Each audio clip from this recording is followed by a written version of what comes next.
오늘도 하나님께서 저와 여러분 주시는 말씀은 요한복음 4장 1절 이하의 말씀을 통하여 사마리아인과 대화를 보라 하신다는 말씀의 제목으로 하나님의 말씀이 선포될 때 하나님의 목적, 계획, 뜻이 잘 들려져서 그 말씀에 순종할 때 주시는 참복을 마음껏 누리신 저와 여러분 되기를 주의 이름으로 축원합니다. 지난 시간에 우리 앞에 못 봤던 거 3장 22절부터 마지막 절까지 있는 내용인데요. 앞에 1장에 보면 우리 세례 요한이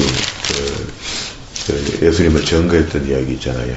19절에 유대인들이 예루살렘에 제사장 들어간 이유가 요한에게 보내요. 내가 누구냐 물을 때에 요한의 증거가 이러하니라 하면서 요한이 세례 요한에 대한 이야기가 좀 나왔거든요. 그런데 그 이야기 연장성산에서 건너뛰어온 거죠. 와서 이후에 22절입니다. 3장 22절 예수께서 제자들과 유대 땅으로 가서 거기 함께 유하시며 세례를 주시더라. 요한도 셀렘 하면 예루살렘을 짧게 이야기하는 겁니다. 가까운 에논에서 세례를 주니 거기 물들이 많음이라. 사람이 와서 세례를 받더라. 세례 요한이 예수님께 세례를 베푸실 때 그는 흥하여야 되고 나는 쇠하여야 된다 이렇게 얘기해요. 그런 것처럼 여기 4장 1절에 오늘 읽던 본문의 말씀에 예수의 제자를 삼고 세례를 주는 것이 요한보다 많다. 그리고 갈로 열고 또 설명하죠. 예수가 친히 세례를 주신 것이 아니라 제자 삼은 사람들이 계속해서 물세례를 주었다. 많은 사람들에게. 세례 요한처럼 그렇게 했다. 그런 말이죠. 그 세례 요한의 제자들 있죠. 세례 요한의 제자들도. 그런데 세례 요한은 당신이 직접 했고 그 이후에 예수님 시대가 열리기 시작하니까 예수님의 제자들에게도 그 세례를 주는, 오늘도 우리 목사가 세례를 주잖아요. 그런 겁니다. 그리고 3장 28절에는 나의 말한 바 나는 그리스도가 아니요 그 앞에 보내심을 받은 자라. 29절에 신부를 취하는 자는 신랑이나 서서 신랑의 음성을 듣는 친구가 크게 기뻐하나니 나는 이러한 기쁨에 충만하겠다. 잔치집에 가면은 그 신랑은 뭐 기쁜 게 속으로 기쁘지 뭐 겉으로는 표시 안 나잖아요. 그런 걸 설명을 이렇게. 그래서 30절에 그는 흥하여야겠고 나는 쉬어야 하리라. 위로부터 오시는 이는 만물 위에 계시고 땅에 속하여 땅에 속한 것을 말하느니라. 하늘로 오시는 이 자기는 땅의 사람이고 예수님은 육신으로 오셨지만 그가 하나님 아들 하나님이라는 것을 세례 요한이 증거해 주는 거죠. 32절에 그가 그 보고 들은 것을 증거하되 그의 증거를 받는 이가 없도다. 그의 증거를 받는 이는 하나님을 참되시다 하여 인치하셨느니라. 인친다 하는 이야기는요, 이 거룩한 인이고 그 666인이 아니고 거룩한 인으로 치는 겁니다. 그게 우리는 666인은 교회에서 많이 이야기해서 두려워하는데요. 거룩한 인은 두려워 안 하는 것 같아요. 거룩한 인 없으면 그건 뭐 망하는 겁니다. 지옥 가는 거죠. 거룩한 인을 받아야 됩니다. 예수를 믿고 난 뒤에 거룩한 인을 받는데 거룩한 인을 받은 사람이라면 그게 하나님 앞에 오늘 사마리아 여자가 대화를 시작하면서 이걸 예배로 끌고 가거든요. 예수님이. 그러면은 사마리아 여자한테만 이야기하고 싶은 게 아니잖아요. 이걸 기록하게 하신 그 말씀을 오늘 우리가 예배에 대해서 다시 한번 깊이 생각하라는 겁니다. 그렇게 예배 외에는요, 우리가 신령과 진정으로 여기 4장 24절에 보면은요, 하나님은 여기시니 예배하는 내가 신령과 진정으로 예배할지니 이렇게 하는데 신령할 때 이건 영적 예배를 이야기하는 겁니다. 진정 이렇게 하면 이건 진리를 이야기하는 거예요. 그러면은 영적 예배라는 게 뭘 이야기하느냐? 우리가 지금까지 인식하고 있는 영적 예배 그거 아닙니다. 그건 잘못된 겁니다. 그러니까 교회에서 이상한 행동하고 하는 그 모든 우리가 이때까지 배워왔던 거 목사님들도 잘못 배웠고 잘못 알았던 것들을 교회에 퍼뜨려놨거든요. 그래 하면 교회 부흥된다 해갖고 한 겁니다. 했는데 그게 잘못되었다고 하는 사람이 이게 잘못됐구나 하고 이단으로 뭐 그게 척결이 되고 잘못되잖아요. 잘못되면 꼬리 내리고 이것저것 이야기도 안 하고 설무시 성도들에게 설득력 있는 그 정리를 해줘야 되잖아요. 실수했으면은 설무시 넘어가는 게 성도들은 그냥 자기끼리 가서 또 귀신 노름하는 거라. 이렇게 하고 저렇게 하고 이렇게 하는 게 맞다 하더라 하고 카더라 신앙이 계속 넘쳐서 지금까지 온 거 아닙니까? 아직도 그걸 살피 못하는 교회들이 수없이 많죠. 우리가 생각하는 것보다 훨씬 많습니다. 그러면 지금 우리가 예배 외에 다른 방도가 없습니다. 내가 살 길은요, 예배 완성자가 되어줘야 되는데 어디까지 가야 되냐면 삶이 예배자가 돼야 되는데 그게 예배 시간에 엉뚱한 걸 계속 했는데 거기서 무슨 진리를 배우고 깨닫게 되면 배우게 되겠습니까? 그렇게 그 모르는 사람이 세상에 나가서 예수를 전하니 꼴이 이 모양이 돼버리죠. 그 전한다는 게 왜 이상한 거 전해놓고 신령한데 이상한 거 막 귀신 노름에가 가르쳐 놨더니 그러니까 전도해놨더니 그 사람이 전도받아가 맨 것이 들어갈 거 아닙니까? 그러면 올바른 예배자가 되지 못하니까 어떻게 그 사람이 교회가 지금 경건치 못하고 이렇게 된 겁니다. 6장 우리 경건한 예배에 대해서 6장에 대해서 다시 한번 봅시다. 6장 63절에 같이 읽읍시다. 살리는 것은 자 6장 63절 요한복음 시작. 살리는 것은 영이니 육은 무익하니라. 내가 너희에게 이런 말이 영이요 생명이라. 이렇게 믿습니까? 그럼 더 이상 우리가 덜내고 설레일 게 없습니다. 불안해할 것도 없고. 그러니까 진정한 예배라는 것은 예배 속에 신령과 진정으로 하는 게 신령과 진리의 말씀으로 예배를 보는 거거든. 그게 예수님 당시에도 지금 여기도 지금 보세요. 이 사마리아 여자하고 이야기하는 끝에 내려가면은 결국은 이 예배에 대한 이야기를 하는 거거든요. 사마리아에서 예배한 게 21절에 예수께서 가라사대 여자여 내 말을 믿으라. 이 산에서도 말고 예루살렘에서도 말고 너희가 아버지께 예배할 때가 이르렀다. 너희는 알지 못하는 것을 예배하고 그게 다한과 베델에서 드리는 제사가 가짜다. 잘못된 거다. 이상한 예배를 하는 거다. 구원이 유대인에게서 남이라. 아버지께 참으로 예배하는 자들은 신령과 진정으로 예배할 때가 오나니 곧 이때라. 아버지께서 이렇게 자기에게 예배하는 자들을 찾으신다. 그럼 뭐 아버지 찾으시지도 않은 예배자를 갖다 자기가 예배자라고 하고 자기는 믿는 사람이라고 하고 이렇게 해서는 안 되잖아요. 하나님 원하시는 삶을 우리가 살아드릴 때 그분에게 합당한 백성이 되는 거죠. 그래서 하나님은 영이시니 예배하는 자가 신령과 진정으로 예배한다. 아까 요한복음 6장 63절에도 그렇게 얘기해요. 그러면은 진짜로 우리가 예배 속에서 뭘 얻어먹어야 되냐면요. 31절과 38절을 묶어보세요. 각을 지어갖고 31절, 38절 그 사이에 제자들이 이 사이는 언제냐면요.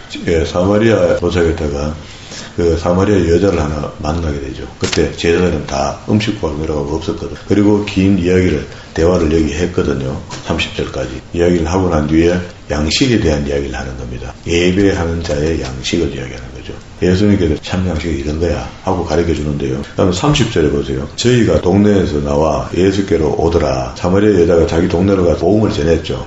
이 사람이 참이면 이 진리를 들으라고 막 부른 겁니다. 그래서 39절에 보세요. 건너와서 39절에 여자의 말이 그가 나의 행한 모든 것을 내게 말하였다 증거함으로 그 동네 중에 많은 사마리아인들이 예수를 믿는지라. 맞죠? 신령과 진정으로 예수님과 함께 예배에 참석하는 사람이 듣고 그 말씀을 그대로 전했더니 사마리아 사람들이 몰려왔고 그 사람들이 다 믿더라는 겁니다. 우리처럼 그 이상한 예배 찬양을 해가 머리 터지도록 끝없이 부르다가 말씀을 짧게 해야 된다 하고 짧게 해버리고 진짜 해야 될 걸 안 한다. 그러면은 예배 속에서 넘치는 생명 양식이 어떤 거라고 예수님이 표시했냐면요. 31절과 38절에 있는 거 요게 이제 삽입구입니다. 삽입구. 그러면 30절과 39절 사이에 양식을 설명하는데요.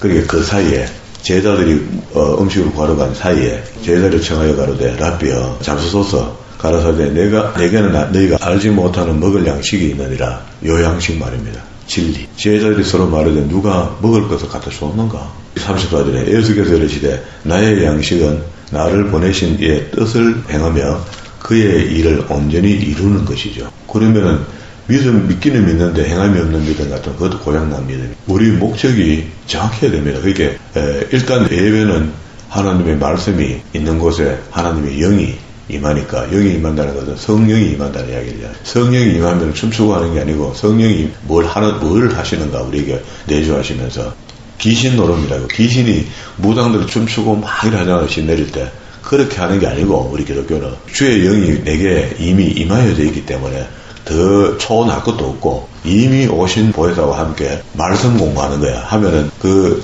내 속에 있는 진리의 영이 이 진리를 해석하고 이해할 수 있도록 받아들일 수 있도록 도와줘. 이게 예배거든. 이거 예배라고 이야기하고 이게 양식이라고 해요. 우리가 생명 양식과 영적인 양식을 이야기하는데 영적인 양식 없이 어떻게 우리 삽니까? 살 수 없잖아요. 그럼 35절에 너희가 넉 달이 지나야 출소할 때가 이르겠다 하지 아니하였느냐. 내가 너희에게 이르노니 눈을 들어 밭을 보라. 키워져 출소하게 되었다. 거두는 자가 이미 삭도 받고 영생에 이르는 열매를 모으나니. 이건 이제 실질적인 보리를 이야기하는 게 아니다, 그죠?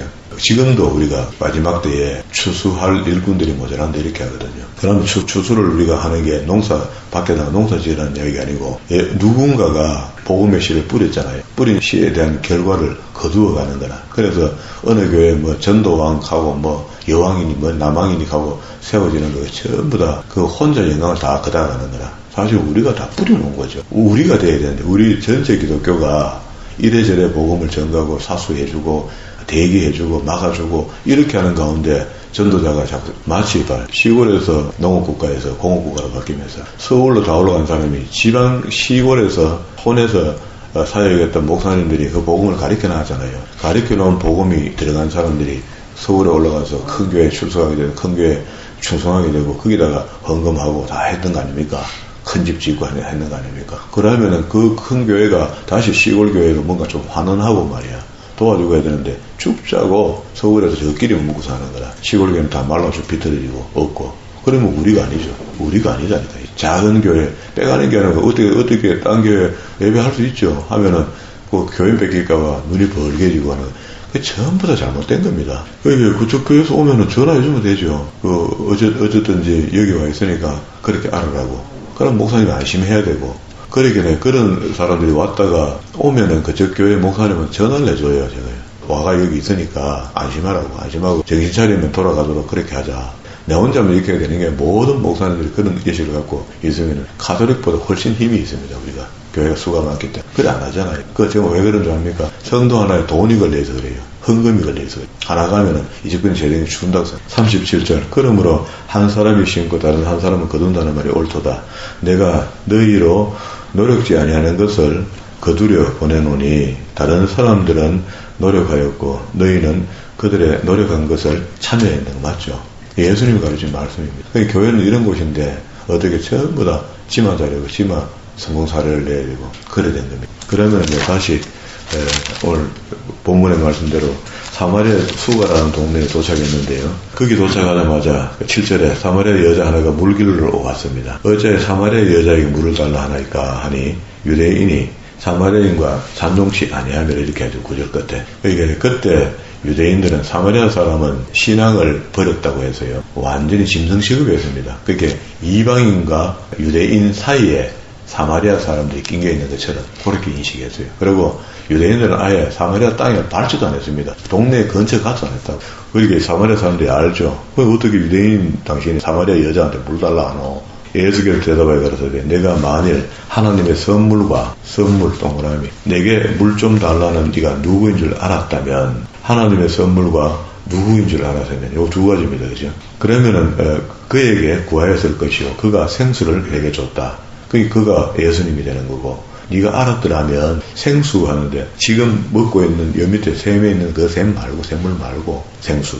여자가 가로되 주여 물을 길 그릇도 우물은 깊은데 어디서 이 생수를 얻겠사옵나이까.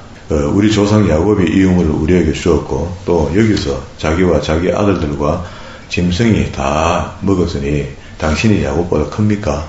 네, 이렇게 물었습니다.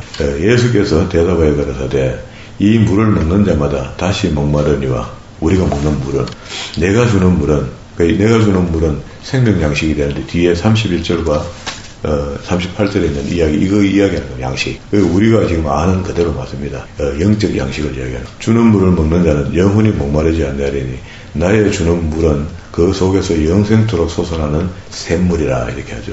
예수님께서 주시는 물인데 이 물은 영생토록 마르지 않는데 어떻게 안 마르는가? 시편 19편에 안 가봐요. 여기도 다윗도 이걸 고백하거든요. 다윗의 시 속에 19편이 하나님의 계시의 말씀에 대한 어떤 이런 내용을 품고 있는데 7절에 보면요. 여호와의 율법은 완전하여 영혼을 소송케 하고 진리를 이야기하는 예수님 말씀하신 진리 그거 이야기하는 거 맞습니다.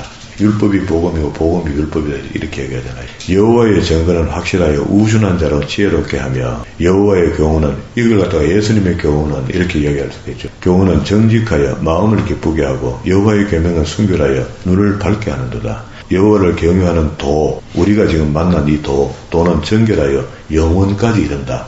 우리 죽을 때까지 이른다. 여호와의 규례는 확실하여 다 의로우니 금 곧 많은 정금보다 더 사모할 것이며 꿀과 송이꿀보다 더 달도다. 11절 또 주의 종이 이로 경계를 받고 뭐 하나님의 도, 계명, 율례 이거 불법이 복음이 된 겁니다. 그죠? 경계를 받고 이를 지킴으로 상이 크도다. 그렇게 이를 안 지키면은 상이 없는 거죠. 뒤에 게 없는 거죠. 주어가 이렇다 그죠. 지킨다는 게 주어다. 받는 게 문제예요. 받은 걸 지키는 것이 더 주어거든. 자, 이러면은 오늘 여기 이제 다시 본문으로 돌아왔습니다. 14절에 내가 주는 물을 먹는 자는 영원히 목마르지 않니. 내가 주는 물이 아까 율례와 계명과 구약에 주신 말씀을 신약에 오셔서도 그걸 복음화식에서 설명한 거죠. 마태복음 5장, 6장, 7장을 읽어 내려가면 간음하지 말라, 살인하지 말라 하고 율법을 오히려 더 강화시켜 준 겁니다. 도덕적으로. 그러면 그렇게 되는 생명의 말씀이 영생토로 솟아나는 샘물이 되는 것. 그렇게 영생의 물이 우리한테 진리의 말씀이 되는데 이 말씀이 우리 속에 들어와서 우리를 장악하면은 우리가 구원받은 사람이 확실히 되는 거죠. 예수를 믿고 구원받은 사람은 다 이렇게 바뀌도록 되어 있다. 여자가 가로되 주여 이런 물을 내게 주사 목마르지 않고 또 여기 이 말은 진리를 알아차렸다는 거잖아요. 와 그런 진리가 있으면 놔주세요. 내게 말씀하세요. 이 말이죠. 가라사대 가서 내 남편을 불러오라. 여자가 대답하되 나는 남편이 없나이다. 예수께서 그 속을 알죠. 이 여자의 형편을. 가라사대 내가 남편이 없다는 말이 옳도다. 내 남편이 5이 있으라. 이 계대결혼법입니다. 형제가 죽으니까 그 동생이 이래 된 겁니다. 5이 있으니 지금 있는 자는 내 남편이 아니니 내 말이 참되도다. 예수님께서 해석까지 다 해줬습니다. 이해가 되도록. 여자가 가로되 주여 내가 보니 선지자입니다. 당신이. 그때 이렇게 할 수 있는 용어로서는 이런 것밖에 없죠. 우리 조상들은 이 산에서 예배했는데 당신들의 말은, 유대인들의 말은 예배할 곳이 예루살렘에 있다고 이렇게 하던데요. 지금 이거 아주 심각합니다. 이 이야기는. 그죠? 그렇게 예수께서 가라사대 여자야 내 말을 믿어라.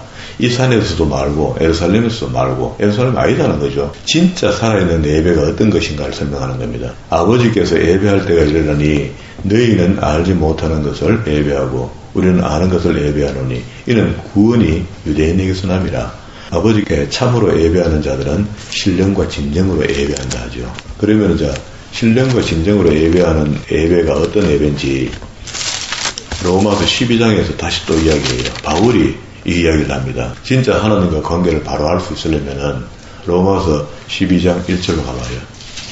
그러므로 형제들아 내가 하나님의 모든 자비하심으로 너희를 구원하노니 너희 몸을 하나님이 기뻐하시는 거룩한 산 제사 정말로 살아있는 제사 그게 하나님이 받으시는 제사 드려라. 이는 너희가 드릴 영적 예배니라 하죠. 우리가 드리는 영적 예배는 이상한 예배가 영적 예배. 우리가 이때까지 알고 있던 것은. 성경은 이렇게 이야기한다고요. 예배를. 그리고 너희는 이 세대를 본받지 말고 지금 그때 2000년 전에 이 세대인데 오늘도 우리가 이 세대를 본받지 말고 한 거예요. 장로님 제가 힘들어 하실 때 장로님 힘드는 거 회복하는 거는 예배입니다. 예배로 시작되는 겁니다. 이렇게 권면해 드렸잖아요. 그래서 그 예배는 교회 출석을 정상적으로 한다는 게 이게 회복을 하는 게 아니고 오늘같이 여기 지금 이 말씀대로 진짜 신령과 진정에 관한 예배가 회복이 되야 된다 이 말입니다. 그러면은 우리 예배 시간에 딴짓 하면 안 되죠. 딴 걸로 시간 빼들면 안 되죠. 지금 이래도 모자라는 시간. 평생을 설교 듣고도 성경 한 권도 한 장으로 되어 있는 1장 1절과 몇 절까지 되어 있는 그 유자서 같은 그런 한 권도 제대로 이해를 못하고 있잖아요. 성도들이. 안 가르치고 바보를 만들어 놓은 거죠. 새롭게 함으로 변화를 받아 하나님의 선하시고 기뻐하시고 온전한 뜻이 성경 안 읽고 무슨 수로 합니까 이걸. 성경 안 가르쳐놨는데 어떻게 이걸 압니까. 그렇게 가르치는 중에 이게 이렇게 돌아가는 거구나 하고 깨달은 사람이 자기 삶을 바꾸어내는 겁니다. 그리고 교회 생활이 자꾸 바뀌는 거죠. 진리가 장악을 하면 자꾸 사람이 바뀌는 거죠. 그 바뀌는 걸 그러면 이제 이러면 진짜 진정한 예배자는 돌아온 겁니다. 그죠? 다시 본문으로 돌아왔습니다. 예배하는 자를 찾으신다. 그러니까 진짜 진령과 진정으로 드리는 예배자가 있는 곳이 내가 있는 곳인데 너희는 예루살렘에 있다. 여기 지금 사마리아에 있다. 베델에 있다. 단에 있다. 이렇게 이야기하는데 아니다 그거. 하고 바른 예배 전형을 가르쳐 준 겁니다. 그렇게 여자가 깜짝 놀랍니다. 25절에 여자가 가로되 메시아고 그리스도라 하는 이가 오실 줄 세상에 이 고백 중에 주님이 들었을 때 참 기쁘죠. 잠시 복음을 전했는데 그리스도라고 인정합니다. 하나님의 기름 부음 받은 자가 이가 오실 줄을 내가 아노니 그가 오시면 모든 것을 우리에게 구하실 겁니다. 예수께서 이르시되 내게 말하는 내가 그러나 이제 알게 해주는 거죠. 이때 제자들이 돌아와서 이제 이야기가 끊겼죠. 이래 되면 이제 대화하는 게 끊긴 겁니다. 여자가 말씀하시는 것을 이상히 여겼으므로 무엇을 구하나이까 여자가 제가 제자들 중에 그렇게 이제 음식을 구하러 간 제자들 중에 요한만 남아있었던 겁니다. 항상 요한은 예수님을 보필하고 예수님 가까이 있었거든요. 예수님이 아끼는 제자를 이야기 또 직접 해요. 그러니까 요한복음에 이게 기록된 건 이 영적인 이야기예요. 어찌하여 저와 말씀하시나이까 묻는 이가 아무도 없습니다. 그 심오한 이야기가 주고받고 있다는 것은 인정되는데 그 무슨 이야기였습니까? 묻는 자도 없는 거야. 그리고 여자가 물동이를 버리고 동네에 들어가서 사람들에게 이르되 나의 행한 모든 일을 내게 말하는 사람을 와서 보라. 이는 그리스도가 아니냐 하니 저희가 동네에서 나와 예수께로 많이 몰려옵니다. 지금도 진짜 그 갈급해하고 그죠? 신령과 진정의 예배를 드리고 싶어하는 사람 어디에 어느 교회에서 하나님의 말씀을 다 가르치는가 그러니까 이런 것들을 들으면은 겉으로 안 듣고 그런 교회 같은데 가야지 하고 오게 돼 있죠. 살아있는 영이면. 나 그래 생각합니다. 저는 왜 내가 바보입니까? 제가 그 사업에 경험이 있는 목사인데 왜 생각이 없겠습니까? 그런데 제가 생각했을 때는 없다는 거죠. 없다는. 그나마 장로님 지금 내 주변에 있는 사람들 매사 안 만나는 사람 중에 안 만나는 사람인데 사람을 거의 안 만나잖아요. 그 중에 제 건변을 듣고 살려고 온 거죠. 그리고 40절에 갔습니다. 이제 그러면 앞에 그 중간에 제자들에게 이제 생명 양식을 설명해 준 겁니다. 설명해 주고 다시 이제 40절에 사마리아인들이 예수께 와서 자기들과 함께 유하기를 청하니 거기서 이틀을 더 유하고 예수의 말씀을 인하여 믿는 자가 어떻게 더욱 많아지죠. 이게 예배거든요. 예수님과 드리는 건 처음부터 예배거든요. 그 예배 속에서 하나님 말씀을 교회라는 게 모일회다가 교육할 교회 아닙니까? 그런데 설교를 갖다 우리처럼 하면 그때 설교는 가르치는 게 아니다 해갖고 그 말이 잘못된 겁니다. 그럼 교회라는 이름을 바꿔야 돼. 국회의사당하고 연설 잘하는 사람 모여보세요. 가든지 해야 돼. 그 여자에게 말하되 이제 우리가 믿는 것은 내 말을 인함이 아니니 전도한 사람의 전도 말을 듣는 게 인도해 준 거잖아요. 사마리아 여자가 동네 사람을 인도해 줬잖아요. 예수님 앞으로. 인도했더니 친히 듣고 그가 참으로 세상을 구주인 줄을 직접 듣고 알았다는 겁니다. 지금은 우리가 각 예수님의 빛의 종들이 하나님의 진리의 말씀을 준비해서 강단에서 하나님의 도를 가리키는데 이 도를 안 가리키면 직무유예돼. 그게 성도들이 이렇게 멸망해 가는데 궁구해지고 성도들은 아파하고 가는데 어디가 지금 뭐가 모자라고 아픈 줄 모른다면 진단이 안 된다는 거예요. 제가 봐도 진단은 성경은 안 가르쳤습니다. 그래서 저는 여기다 빠지고 저기다 빠지고 다 신천지 다 데려가 버리고 지금 그 짝이 나버리고 교회가 지금 얼마가 줄었다더라. 엄청나게 줄었습니다. 지금요. 굉장히 많이 줄었습니다. 남아있는 사람들 질이 멸렬하려 하죠. 이번 코로나 지나고 난 뒤에 어떤 교회는 전도 조금 되긴 됐다 하지만 그거는 현상이고 전체적으로 봤을 때 1200만 가다가 800만 700만 원 될 겁니다. 600만 이런 내로 그래 되면 전 인구 중에 개신교 교도가요 몇 프로 안 돼요. 어마어마하게 줄은 거죠. 그게 전부 다 이게 원인이 제가 봤을 때는 이 원인이거든요. 이렇게 교회가 해야 될 것은 안 하고 엉뚱한 것을 자꾸 추구하다 보니 사람을 안 놓쳐야 되니까 사람 붙들려는 프로그램들 자꾸 집어넣고 벌렁 뒤집어져야지 영적이다 이렇게 가르쳐 놨으니 그러면 계속 거기로 가는 거죠. 교회는 딱 요겁니다. 오늘 예수님께서 민수교회가 집이 없잖아요. 광야가 교회잖아요. 그런 것처럼 예수님 가시는 곳이 말씀을 전가하는 곳이 그곳이 바로 교회거든. 예수 믿는 사람들 모으니까 그래서 가르치니까 지금도 여전히 모아서 가르치는 일 해야 돼. 오늘 여기까지. 신령과 진정으로 드려지는 예배자가 된다 하는 것은 그거는 꽤 어떤 영적인 어떤 감각도 있어야 되고 때가 이르러야 되고 그냥 쉽게 되는 건 아닌 것 같아요. 어쨌든 장로님 신령과 진정의 예배자가 일단 돼야 됩니다. 그러니까 잘못된 것을 갖다가 지금 잘못하고 있는 걸 갖다가 욕을 하려면 우리 계속 나가 사와야 돼요. 대모해야 되고. 그런데 그렇게 할 수 없잖아요. 그렇게 할 수 없으니까 자기가 알아서 생명 양식을 찾아가는 겁니다. 찾아가 먹고 내가 먼저 살아야지 되지. 내가 살아야 교회가 있고요. 교회가 있고 난 뒤에 가정이 있고 나라가 있고 순수가 있잖아. 그런 것처럼 내가 일단 바른 하나님의 진리의 말씀 속에 내 영이 살아야 된다. 그래서 하나님께 매같이 신령과 진정의 예배 그렇게 말씀 속에서 나를 바꿔가는 것. 아까 로마서 12장에서 그렇게 얘기했잖아요. 이 세대를 본받지 말고 우리 지금 나타나는 현상들을 본받지 말고 나는 그래도 하나님의 진리의 말씀 속에 바로 살아야 되겠다 하고 나라도 살고 난 뒤에 그 삶 모습이 다른 사람에게 영향을 미칠 그런 안내자가 되는